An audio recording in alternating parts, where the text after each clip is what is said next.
Welcome to Life Talk, a series of thought-provoking podcasts specifically developed to thoroughly enrapture, dynamically expand, and potentially enrich your life by challenging your heart. And now, here's Craig.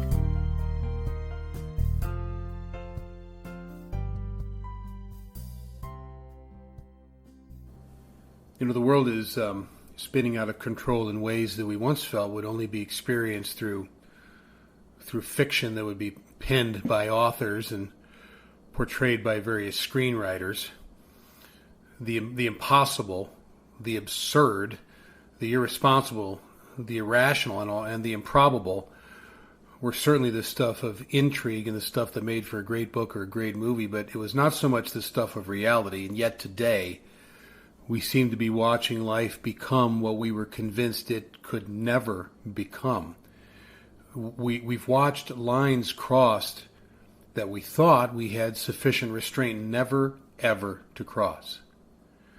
We sit in numbed stupor as the morals that held the line against this deep darkness are now negatively portrayed as impeding and advancing culture instead of being respected as shielding us from this advancing darkness. And in watching a culture spiral, we feel helpless to restrain it from becoming anything else other than what it's becoming.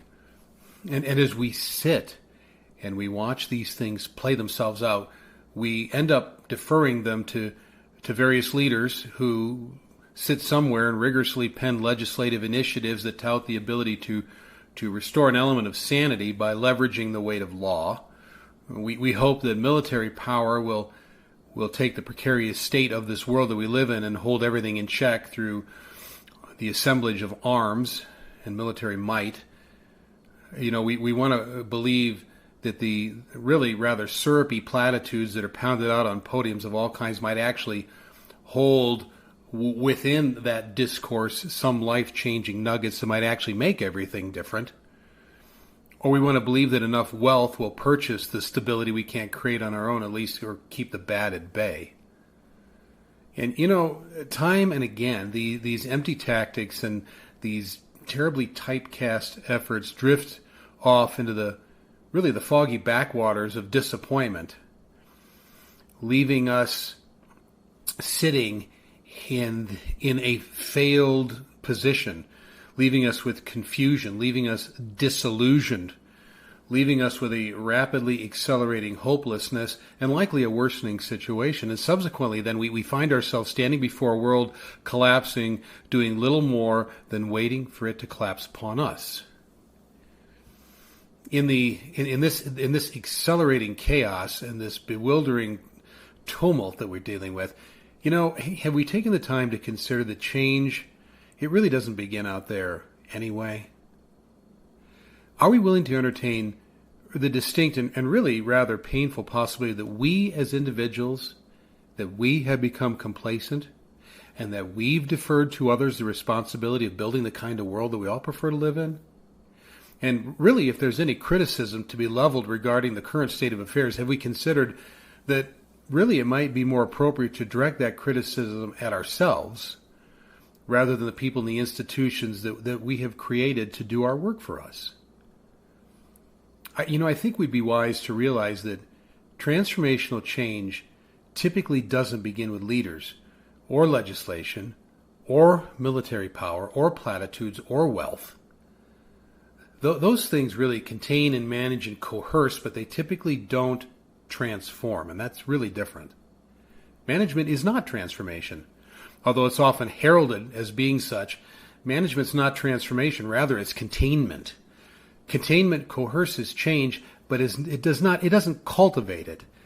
And unless change is cultivated by things that embrace and represent the essence of our shared humanity, it will never be authentic change at all, ever. We'd also be quite wise to understand that people or institutions really have no ability to transform if they themselves are in need of transformation. And as we look at the landscape of our culture out there, the very things that we look to transform our culture are in desperate need of transformation themselves.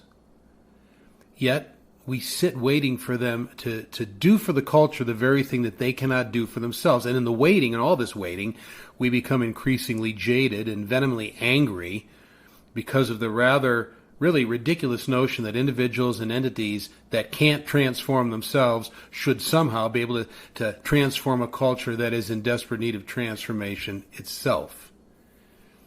And I think in the end, the change rests with us. The world, if you think about it, is made up of what? Of people. It would be really more than reasonable to assume that if we transform people, we then transform the world. And the best thing to transform people are other people. And in a world becoming increasingly disconnected and polarized, it seems that we fail to recognize that you and I, all of us are people, and that everyone else around us are people in just as much the same way as we are. And because we are people, next to God, we're the greatest change agent that the world has ever known. And because that's the case, we've got to personally embody all of the things that we want our world to be. We must both embrace and then simultaneously exude the qualities and characteristics that we want to see in the world around us. When we read the headlines, or we scan social media, or we watch the movements of government and industry, what we want to see them do is what we need to be. The thing or the characteristics or the attributes we want them to possess, we must possess those things. And so to do that, we really, and this is where it gets hard, need to take a blunt and rather careful stock of who we are to make certain that we're not, or we've not become the world, that is, that we criticize. Far too often we possess and then we end up acting out the very qualities that we despise in others. The utterly irrevocable criteria that we've got to embrace if we're to change the world is that to change the world, we must first change ourselves. And in engaging in a process of really this magnitude, what we quickly discover is that changing the world is a whole lot easier than changing ourselves. Secondly, we would be wise to understand that changing the world involves the incorporation of core attributes, really, and key values without which any change at all, regardless of how grand it is, will die a certain death.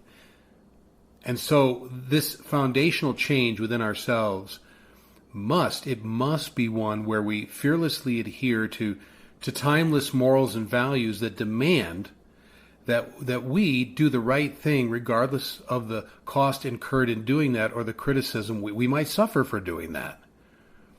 We've got to abide by a truly bold set of ethics that demand that we do no harm and that we intentionally leave every situation better than the way we found it. We've got to realize that of ourselves, our reach barely reaches outside of ourselves. But when we partner with God, our reach is no longer defined by the length of who we are. Look, bold ideas and these whimsical visions and warm gestures cannot be sustained. They cannot be sustained without the development of these core values and the adherence to them. Third, we then need to aggressively and thoroughly cultivate those characteristics within us until they usurp and completely commandeer the very essence of our being. They take us over and they become us. You think about it. To transform, we must first be transformed, or certainly be in the process of transforming. And when we bring this transformation in contact with the people around us, the universally shared nature of our humanity is certain to be stimulated and elicit these very changes in their lives as well. We may not have access to institutions, or we're not the ones penning the legislation, and we don't possess the military power or are part of it maybe.